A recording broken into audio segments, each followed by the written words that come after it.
करतोय। आणि कोकणवासियांसाठी आनंदाची बातमी आहे। शिमग्याआधी कोकणी माणसाला आता बोटीने प्रवास करता येणार आहे। 1 मार्चपासून समुद्रामार्गे तळ कोकणात जाता येणार आहे आणि यासाठी M2M फेरीचं वेळापत्रकही जाहीर करण्यात आलंय। मंत्री नितेश राणेंनी या वेळापत्रकाची घोषणा केली। मुंबई ते विजयदुर्ग प्रवास केवळ 5 तासांमध्ये करता येणार आहे। महाराष्ट्र सागरी मंडळानं मुंबई विजयदुर्ग रोरो सेवा सुरू करण्याचा निर्णय घेतला असून आवश्यक पायाभूत सुविधा तयार केल्यानंतर ही सेवा 1 मार्चपासून सुरू होणार आहे। यासाठी ऑनलाईन तिकीट विक्रीही सुरू झाली आहे। 7 तासांचा प्रवास असल्यानं कोकण किंवा मुंबई दरम्यान M2M ची एकच फेरी शक्य होणार आहे। 1 मार्चला भाऊचा धक्का इथून सकाळी 8 वाजता फेरी सुटेल, ती दुपारी 3 वाजता विजयदुर्गला पोहोचेल।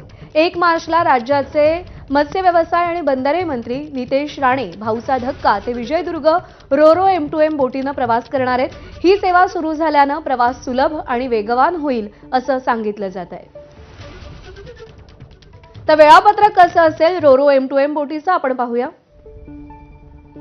1 मार्चला भाऊचा धक्का इथून सकाळी 8 वाजता फेरी सुटेल, ती विजयदुर्ग इथे दुपारी 3 वाजता पोहोचेल। 2 मार्चला विजयदुर्ग इथून दुपारी 12 वाजता फेरी सुटेल, ती संध्याकाळी 7 वाजता भाऊचा धक्का इथं पोहोचेल।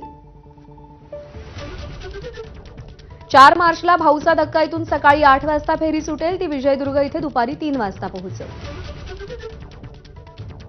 5 मार्चला विजयदुर्ग इथून दुपारी 12 वाजता फेरी सुटेल, ती संध्याकाळी 7 वाजता भाऊचा धक्का इथे पोहोचेल। 7 मार्चला भाऊचा धक्का इथून सकाळी 8 वाजता फेरी सुटेल, ती विजयदुर्ग इथे दुपारी 3 वाजता पोहोचेल। 8 मार्चला विजयदुर्ग इथून दुपारी 12 वाजता फेरी सुटेल, ती संध्याकाळी 7 वाजता मुंबईमध्ये भाऊचा धक्का इथं पोहोचेल।